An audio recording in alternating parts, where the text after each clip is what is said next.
اللہ تبارک و تعالیٰ کے پاکیزہ نام سے آغاز کرتے ہیں جو بہت مہربان نہایت رحم والا ہے۔ حدیث نمبر 467 چل رہی ہے 467، اور اس پہ ہم نے پروگرام کیے ہیں، چوتھا پروگرام الحمدللہ یہ ہو رہا ہے۔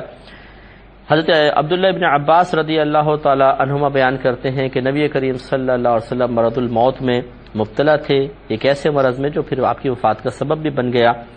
اور آپ نے اپنے سر پہ پٹی باندھی ہوئی تھی۔ آپ مسجد میں تشریف لائے، ممبر پہ جلوہ افروز ہوئے، اور سیدنا صدیق اکبر رضی اللہ تعالی عنہ کی شان میں آپ نے کچھ کلمات ارشاد فرمائے، جو یہ تھے کہ لوگوں میں کوئی ایسا نہیں جس نے ابو بکر بن ابی قحافہ رضی اللہ تعالی عنہ سے زیادہ اپنی جان اور مال کے ساتھ مجھ پر احسان کیا ہو، اور اگر میں لوگوں میں سے کسی کو خلیل بناتا تو ابو بکر کو خلیل بناتا، لیکن اسلام کی دوستی افضل ہے۔ اس مسجد میں کھلنے والے ہر دروازے کو بند کر دو سوائے ابو بکر کے دروازے کے۔ یہ آپ کے لیے ایک اعزاز تھا، لیکن میں ایک عرض کر دوں کہ میرے آقا حضرت مولا علی کرم اللہ وجہہ الکریم آپ کے لیے بھی نبی کریم صلی اللہ علیہ وسلم نے حضرت ابو بکر صدیق رضی اللہ تعالی عنہ سے پہلے، یہی کہتے ہیں شارحین اور حدیثیں کہتی ہیں، آپ کے لیے بھی سرکار کی یہ حدیث ہے کہ علی کا دروازہ مسجد میں بند نہیں کیا جائے گا۔ تو یہ یہ صحابی ہیں جن کو شرف حاصل ہے، استثناء حاصل ہے۔ یہاں پر نبی کریم صلی اللہ علیہ وسلم نے چونکہ پہلے حضرت علی رضی اللہ تعالیٰ عنہ کے لیے یہ فضیلت بیان کر دی تھی، اب صدیق اکبر رضی اللہ تعالیٰ عنہ کے لیے بیان کر رہے ہیں، تو اس لیے یاد رکھیے کہ جو پہلے کرم فرما دیا گیا وہ منقطع نہیں تھا، دوسرے کرم کے اظہار فرما دیا گیا، تو یہ دو پھر مستثنا رہیں گے۔ یہ نہیں کہ پھر حضرت ابو بکر صدیق رضی اللہ تعالیٰ عنہ کے لیے اگر فضیلت بیان کی تو حضرت علی کرم اللہ وجہ الکریم کا حجرہ کا دروازہ بند کر دیا گیا ہو، ایسا نہیں ہے، بلکہ یہ فضیلت پھر آپ کو بھی عطا کر دی گئی، اور وہ مقام تو اپنے مقام پر تھا ہی تھا۔ تو اس لیے یہ ضمناً میں نے یہ بھی عرض کر دیا کہ حضرت علی کرم اللہ وجہ الکریم کے بارے میں بھی سرکار نے فضائل و کمالات اسی قسم کے بیان فرمائے، اور انشاءاللہ جب یہ آگے ہم کتاب الفضائل وغیرہ کے اندر آئیں گے وہاں پر پھر آپ دیکھیے کہ ان بزرگوں کی کتنی عزت ہے، کتنی عظمت ہے، اور سرکار صلی اللہ علیہ وسلم نے کتنے خوبصورت الفاظ میں ان نفوس قدسیہ کے لیے کلمات ارشاد فرمائے ہیں اور ان کی شان کو بیان فرمایا۔ آگے چلتے ہیں، باب الابواب والغلق للکعبۃ والمساجد، کعبہ اور مساجد کے دروازے اور ان میں قفل لگانے کا باب، تالے لگانے کا باب۔ حضرت ابن عمر رضی اللہ تعالی عنہما اس حدیث کے راوی ہیں، اور حدیث کا نمبر ہے 468 حضرت ابن عمر رضی اللہ تعالی عنہ فرماتے ہیں کہ نبی کریم صلی اللہ علیہ وسلم مکے میں تشریف لائے، یہ فتح مکہ کا موقع تھا، سرکار نے مکہ فتح کر لیا ہے، اب آپ فاتح کی حیثیت سے تشریف لائے ہیں۔ تو کہتے ہیں مکے میں آئے، آپ نے حضرت عثمان بن طلحہ رضی اللہ تعالی عنہ کو بلایا، پھر کعبہ کا دروازہ کھولا۔ تو یہ عثمان بن طلحہ وہ صحابی ہیں، یعنی وہ پھر ایمان لے آئے تھے، اور وہ شخص ہیں کہ جن کے پاس یہ کعبۃ اللہ کی چابی تھی دروازے کی، اور آج بھی کعبۃ اللہ کی چابی انہی کی نسلوں میں ہے، اور اس کی وجہ کیا ہے وہ پھر حدیث کا آخر بتائے گا کہ کیوں ان کے پاس موجود ہے۔ پھر نبی کریم صلی اللہ علیہ وسلم حضرت بلال، حضرت اسامہ بن زید اور حضرت عثمان بن طلحہ رضی اللہ تعالی عنہم، یہ سب کے سب کعبہ کے اندر داخل ہو گئے، پھر کعبہ کا دروازہ بند کر دیا گیا، یعنی دروازہ بند ہو گیا، سب باہر کھڑے ہوئے ہیں، یہ چار نفوس قدسی اندر چلے گئے۔ پھر نبی کریم صلی اللہ علیہ وسلم کعبۃ اللہ کے اندر کچھ دیر ٹھہرے، اور پھر سب کے سب باہر نکل آئے۔ حضرت ابن عمر رضی اللہ تعالی عنہما فرماتے ہیں کہ میں نے سبقت کی، تیزی کے ساتھ میں آگے بڑھا، اور میں نے حضرت بلال رضی اللہ تعالی عنہ سے پوچھا کہ اندر کیا ہوا تھا، کیا کیا ہوا تھا معاملہ۔ انہوں نے بتایا کہ رحمت کونین صلی اللہ علیہ وسلم نے کعبے کے اندر نماز پڑھی ہے۔ میں نے پوچھا کس جگہ پڑھی تھی، تو انہوں نے بتایا کہ دو ستونوں کے درمیان۔ حضرت ابن عمر رضی اللہ تعالی عنہما اس حدیث میں یہ کہتے ہیں کہ مجھے یہ خیال نہ رہا کہ میں یہ پوچھتا کہ آپ نے کتنی رکعت پڑھی تھی، تو یہ 2 رکعت کا ایک روایت کے مطابق 2 رکعتیں پڑھی تھی۔ تو اس میں دیکھیے نبی کریم صلی اللہ علیہ وسلم اپنے مختلف صحابہ کرام کو مختلف فضیلتوں سے نوازتے تھے، اور یہ ایک لیڈر کا بہترین طرز عمل ہوتا ہے کہ اس کا میلان چند لوگوں کی طرف ہی نہ ہو، ورنہ ہوتا یہ ہے کہ جو بقیہ کارکن ہوتے ہیں، بقیہ محنت کرنے والے ہوتے ہیں، وہ ایک خود بخود دل آزاری سی محسوس کرتے ہیں کہ محنت ہم بھی کرتے ہیں، کرم اس شخص پہ زیادہ ہوتا ہے، ایسا کیوں ہے؟ شکوہ بیدار ہوتا ہے، بغاوت ابھرتی ہے، اور پھر حسد پیدا ہوتا ہے۔ بعض اوقات حسد پیدا ہو جاتا ہے، اور جن کی طرف زیادہ کسی بڑے کا میلان ہو رہا ہے اس کے خلاف سازشیں کی جاتی ہیں، اور سب سے بس وہی بہترین طریقہ جو ہمارے خصوصاً مسلمانوں کے اندر بہت زیادہ ہے کہ بڑے کی نگاہوں سے اس کی عزت کو ختم کروا دو، تو پھر جھوٹ بولے جاتے ہیں، غلط فہمیاں ڈالی جاتی ہیں، اور پھر بعض اوقات ایسا ہوتا ہے کہ اس میں کامیابی ہو جاتی ہے اور وہ بڑا ان لوگوں کو پیچھے کر دیتا ہے اور ان کو درجہ قرب حاصل ہو جاتا ہے۔ نبی کریم صلی اللہ علیہ وسلم کا اگر طرز عمل دیکھا جائے، صحابہ کرام علیہم رضوان خود فرماتے ہیں کہ جب سرکار ہماری طرف متوجہ ہوتے تھے تو ایسے متوجہ ہوتے تھے کہ ہر شخص یہ سمجھتا تھا کہ سب سے زیادہ سرکار مجھ پہ توجہ فرما رہے ہیں، یعنی یوں نہیں کہ ایک طرف دیکھا تو وہ ادھر ہی دیکھ رہے ہیں، ادھر توجہ ہی نہیں ہے، ادھر کو دیکھ رہے ہیں تو یوں نہیں، بلکہ ہر ایک کو اس طرح دیکھتے تھے سرکار اور توجہ فرماتے تھے، نظر سے نظر ملانا، پھر شفقت فرمانا، تو ہر ایک ایسا لگتا تھا کہ سرکار مجھ پر خصوصی کرم فرما رہے ہیں۔ یہ بہترین طریقہ تھا۔ یوں ہی فضائل کے بیان کا ہے کہ سرکار نے کسی کو کوئی فضیلت بیان فرمائی، کسی کے لیے فضیلت عطا فرمائی، کسی کے لیے کوئی فضیلت بیان کر دی، کسی کے لیے کوئی تعریفی جملے، اور ہر ایک کے بارے میں کچھ نہ کچھ کہ وہ اپنی اس فضیلت کے معاملے میں دوسرے سے اپنے آپ کو ممتاز سمجھنے لگتا تھا، پھر دوسرے کے بارے میں ایسا کچھ کہہ دیا تو وہ اس فضیلت کے سلسلے میں اپنے آپ کو فوق سمجھتا تھا۔ یوں ہر ایک کو سرکار صلی اللہ علیہ وسلم پیارے پیارے کلمات ارشاد فرما کر ایک مزید مقام عزت پر بٹھا کر ان سب کی حوصلہ افزائی فرماتے تھے۔ تو ایسا نہیں ہوتا تھا کہ کسی کی حوصلہ شکنی ہو کہ ان کے لیے تو ایسا کہہ دیا مجھے نہیں کہا، سب کے لیے سرکار نے کہیں نہ کہیں کسی نہ کسی مقام پر بڑے پیارے انداز سے کلمات ارشاد فرمائے۔ تو اب دیکھیے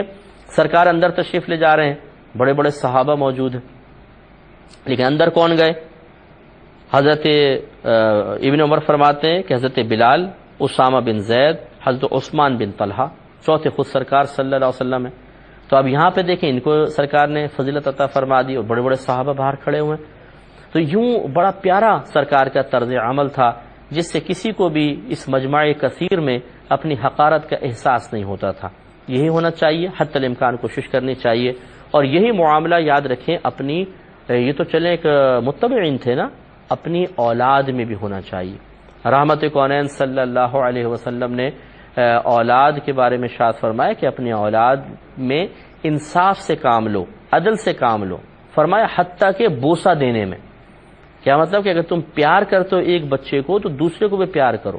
اگر 4 بچے ہیں ایک کو پیار کر لیا ہے تو پھر 3 کو بلا کے پیار کرو، اس میں انصاف سے کام لو۔ ایسے اگر تم تحفہ دیتے ہو تو پھر سب کو تحفہ دو، ایسا نہیں کہ ایک کو دے رہے ہو باقی سب کو محروم کر رہے ہو، ایک کو بہت ہی قیمتی تحفہ لا کر دے دیا باقی سب کو، ایسا نہیں۔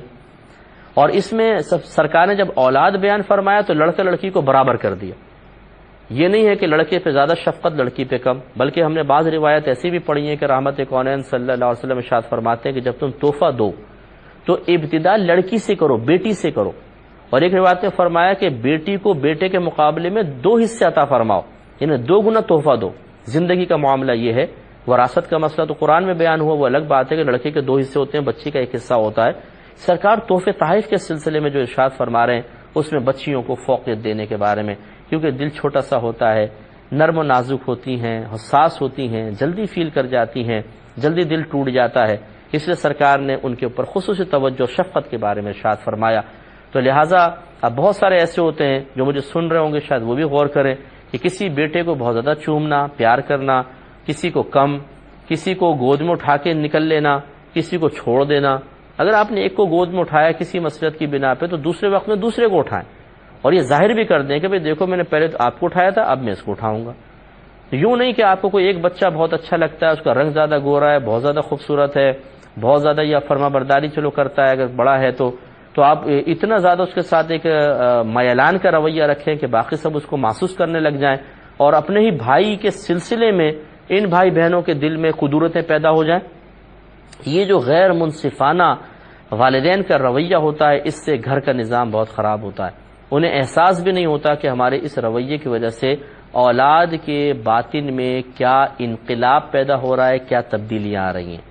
اچھے والدین کا یہ طریقہ کار نہیں ہوتا، انہیں بڑی گہری نظر رکھنی چاہیے کہ ہر بچے کو یکساں محبت اور پیار دیں۔ جس سے ابھی یہاں دیکھیں سرکار نے کسی کو کوئی فضیلت دی، کسی کو کوئی، تو کبھی آپ اگر کسی ایک بچے کے لیے کوئی تعریفی کلمہ کہہ دیتے ہیں تو پھر دوسرے وقت میں دوسرے کے لیے کہتے ہیں، تیسرے میں تیسرے کے لیے، چوتھے کے وقت میں چوتھے کے لیے، تاکہ ہر ایک اس کو پیش کر کے اپنے لیے ایک برتری ثابت کر سکے کہ بھئی دیکھو میرے بارے میں والد صاحب نے یہ کہا۔ اب یہ کہ تم سب تو نکمے اور ڈوب مرو کم بختو، یہ میرا بچہ بہت اچھا ہے، بھئی ٹھیک ہے اس بچے نے اچھا کیا ہوگا، لیکن جب آپ اسی کے سامنے آپ کہوں گے کہ ڈوب مرو کم بختو، بدبختو، نکمو، تو پھر اس سے جو نکمے ہیں ان کے اندر، چاہے وہ نکمے ہی ہوں حقیقتاً، لیکن ان کے دل کے اندر ایک نفرت سی پیدا ہو جاتی ہے، اور یہ چیز حسد میں مبتلا کرنے کا سبب بن جاتی ہے۔ آپ سورہ یوسف اٹھا کے پڑھیں، حضرت یعقوب علیہ السلام کے 12 بیٹے تھے، جن میں سے 10 بیٹے ایک زوجہ سے تھے، اور 2 جو آخری تھے بنیامین اور حضرت یوسف علیہ السلام، یہ دونوں سگے بھائی تھے، یہ ایک زوجہ سے تھے۔ تو چونکہ آپ چھوٹے تھے اور آپ کی والدہ کہتے ہیں کہ بچپن میں ہی انتقال کر گئی تھی ایک روایت کے مطابق، تو حضرت یعقوب علیہ السلام اس لیے ان بچوں پہ زیادہ شفقت کرتے تھے، وہ غیر منصفانہ مسئلہ نہیں تھا، یہ چھوٹے ہیں، ماں کی شفقت سے محروم ہے تو زیادہ پیار محبت، وہ بچے بڑے تھے باقی، لیکن وہ 10 کے 10 بھائی حسد میں مبتلا ہو گئے۔ اور آپ سورہ یوسف پڑھ کر دیکھیں، بڑی پیاری سورہ ہے، اس میں یہ واقعہ لکھا ہے کہ کس طریقے سے انہوں نے پھر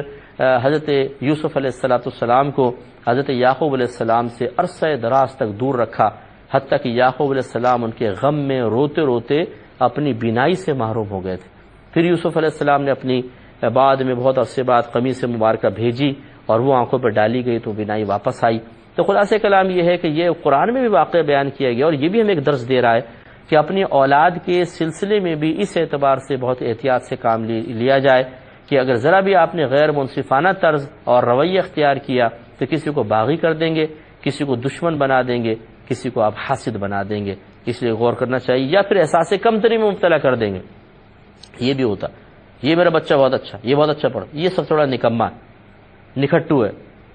تو اب وہ بچے کے دل میں احساس ہوتا ہے میں کمتر ہوں یا افضل ہیں، میں کمتر ہوں یا افضل ہیں، اور اس ٹینشن میں جو اس کی ذہنی صلاحیتیں کام کرنا بھی چاہتی تھیں وہ نہیں کر پاتی ہیں، تو وہ اور پیچھے ہوتا جاتا ہے، اس کی شخصیت دب جاتی ہے، گھٹ جاتی ہے۔ جس کے سامنے تعارف کراتے ہیں انہی الفاظ کے ساتھ، جس کے ساتھ تعارف،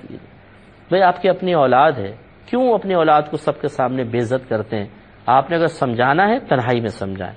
بہتر تو یہ ہوتا ہے کہ ایک بچے کو دوسرے کے سامنے بھی نہ ڈانٹیں۔ ہاں اگر آپ یہ سمجھتے ہیں کہ اس کو ڈانٹوں گا یہ بھی سبق حاصل کریں گے تو چلیں اس کی گنجائش نکل سکتی ہے، لیکن سب کے سامنے، مہمانوں کے سامنے، باہر والے لوگوں کے سامنے ایک بچے کو بے عزت کرنا مناسب نہیں ہے۔ آج یہ چھوٹا ہے، کل یہ بڑا بنے گا، جب بڑا ہوگا اس کی شادی ہوگی، ہو سکتا ہے خاندان والے انہی باتوں کو اس کے سامنے بیان کر کے پھر بیچارے کو احساس سے کمتری کا شکار کروائے کہ تم تو نکھٹے نکمے تھے، تمہارا باپ تمہیں برا کہتے کہتے مر گیا، تو وہ اس سے پھر ایک بڑا مطلب طبیعت کے اندر بیزاریت سے پیدا ہوتی ہے، ایک کمی کا احساس شدت کے ساتھ اسے اپنی گرفت میں لے لیتا ہے، اور اس کو اس ٹینشن تک، اس ذہنی اور باطنی اور قلبی اضطراب میں مبتلا کرنے والا کون ہے؟ کوئی دشمن نہیں، اپنے ماں باپ۔ تو یہ تھوڑی سی عدم توجہی کی بنا پر ایسا ہو جاتا ہے، اس کو نہ کریں، اس کو ختم کر دینا چاہیے اس رویے کو۔ اب اس میں دیکھیں کہ جب وہ باہر آئے تو عبداللہ ابن عمر رضی اللہ تعالی عنہما، یہ حضرت عمر فاروق رضی اللہ تعالی عنہ کے صاحبزادے ہیں اور صحابی ہیں، اور آپ کا یہ طریقہ کار منقول ہے، محدثین بھی لکھتے ہیں، مؤرخین بھی لکھتے ہیں کہ عبداللہ بن عمر بڑا جستجو رکھتے تھے کہ سرکار نے کیا کیا ہے، اور جو سرکار ادا کرتے تھے آپ اس کو اپنانے کی کوشش کرتے تھے، حتیٰ کہ ایک مرتبہ روایت میں آتا ہے کہ آپ ایک دفعہ ایک اونٹنی کو لے کر گئے اور ایک درخت کے گرد اس کو گھمایا، تو کسی نے پوچھا کہ آپ یہ کیا کر رہے ہیں؟ کہا کہ مجھے نہیں پتا، کہ ایک دفعہ میں نے سید عالم صلی اللہ علیہ وسلم کو دیکھا تھا کہ آپ نے اونٹنی اسی طرح درخت کے گرد گھمائی، اب مجھے نہیں معلوم کہ کیوں گھمائی، بس میں تو کسی کی ادا کو ادا کر رہا ہوں، میں سرکار کے وہ میں نے دیکھا تو بس اس کو میں نے اپنا لیا اس چیز کو۔ تو یہ بڑی پیاری بات ہے۔ ایسی ایک روایت میں آتا ہے کہ آپ ایک اونٹنی میں بیٹھ کے جا رہے تھے، ایک درخت کی شاخ کافی اونچی تھی لیکن آپ جھک کر اس کے نیچے سے نکلے، تو کسی نے پوچھا کہ حضور سر تو ٹکرانے کا کوئی امکان نہیں تھا اور آپ نے سر کو نیچے کر لیا۔ فرمایا کہ جب نبی کریم صلی اللہ علیہ وسلم جلوہ افروز تھے، دنیا میں موجود تھے، یہ شاخ بہت نیچے تھی، درخت نیچے تھا، سرکار یہاں سے گزر رہے تھے تو اس کے نیچے سے سر جھکا کے گزرے، اب اگرچہ یہ شاخ اوپر ہو گئی لیکن میں اس ادا کو ادا کر رہا ہوں۔ تو یہ چونکہ بہت زیادہ متبع سنت تھے، سرکار کے ہر طریقے کو اپنانے کی کوشش کرتے تھے،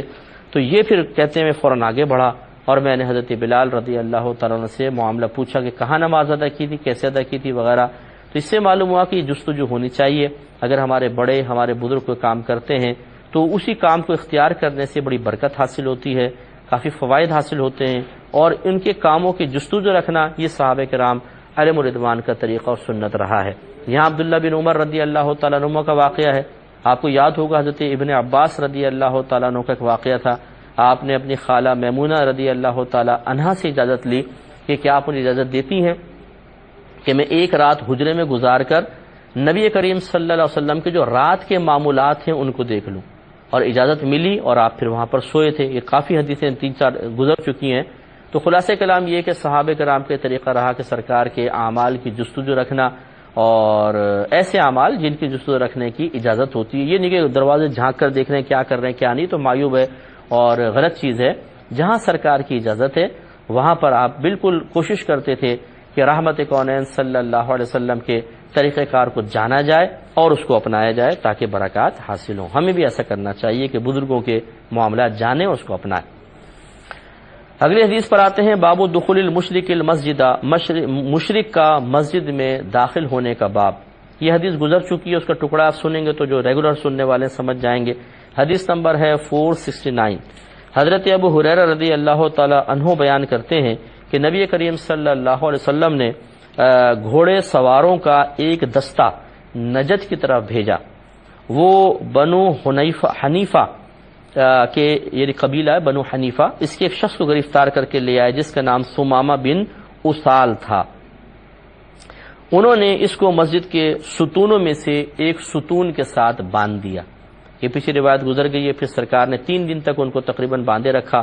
اور پھر فرمایا اس کو کھول دو۔ جب کھولا وہ گئے، غسل کر کے واپس آئے اور ایمان قبول کر لیا۔ یہ روایت پیچھے گزر چکی ہے، اس لیے ہم تبصرہ نہیں کرتے ہیں، آگے چلتے ہیں۔ اگلا باب ہے باب رفع الصوت فی المساجد، مساجد میں آواز بلند کرنے کا باب۔ حضرت صائب بن یزید رضی اللہ تعالیٰ عنہ کہتے ہیں کہ میں مسجد میں کھڑا ہوا تھا تو مجھے ایک شخص نے کنکر مارا، یعنی کنکر آ کر لگا تو دیکھا بھئی کون مار رہا ہے کنکر۔ میں نے دیکھا کہ وہ حضرت عمر بن خطاب رضی اللہ تعالی عنہ تھے۔ انہوں نے فرمایا جاؤ ان 2 آدمیوں کو بلا کر لے کر آؤ۔ میں ان دونوں کو لے آیا۔ اب معاملہ یہ تھا کہ وہ دونوں مسجد نبوی میں وہ شخص بلند آواز سے باتیں کر رہے تھے اور کافی بلند ہو گئی تھی آوازیں۔ تو حضرت عمر فاروق رضی اللہ تعالیٰ عنہ نے حضرت صائب بن یزید رضی اللہ تعالیٰ عنہ کو ہلکی سی کنکری ماری، یہ نہیں کہ پتھر اٹھا کے کوئی سر میں مار دیا، ہلکی سی کنکری ماری، بس انہوں نے دیکھا بھی کون مار رہا ہے تو فرمایا ان 2 کو بلا کے لے کر آؤ۔ جب وہ دونوں آ گئے تو حضرت عمر فاروق رضی اللہ تعالی عنہ نے پوچھا کہ تم کون لوگ ہو، کہاں سے آئے ہو؟ ان دونوں نے کہا کہ ہم طائف کے رہنے والے ہیں، طائف کے علاقے سے آئے، مدنی لوگ نہیں ہیں، طائف سے آئے۔ حضرت عمر فاروق رضی اللہ تعالی عنہ نے فرمایا کہ اگر تم اس شہر کے رہنے والے ہوتے تو میں تم کو دردناک سزا دیتا۔ تم رسول اللہ صلی اللہ علیہ وسلم کی مسجد میں آواز بلند کر رہے تھے۔ یہ ہے بڑی پیاری بات۔ تو یاد رکھیے، پہلی بات تو یہ کہ آپ حاکم اسلام تھے عمر فاروق رضی اللہ تعالیٰ عنہ۔ تو چلیں اس پہ انشاءاللہ تبصرہ ہم کریں گے، لیکن چونکہ اب وقت کی قلت ہے تو نیکسٹ پروگرام میں انشاءاللہ میں اس پہ پورا تبصرہ کروں گا، اور بہت پیاری اس میں بھی باتیں ہیں۔ اللہ تعالیٰ سے دعا ہے کہ رب کریم ہمیں جو باتیں سنی اس پر عمل پیرا ہونے کی توفیق عطا فرمائے، اور جو باتیں سننے والے ہیں انہیں سننے کی توفیق عطا فرمائے، اور اس کے سننے کے لیے دوسروں کو ترغیب دینے کی بھی توفیق عطا فرمائے۔ آمین۔ وآخر دعوانا ان الحمد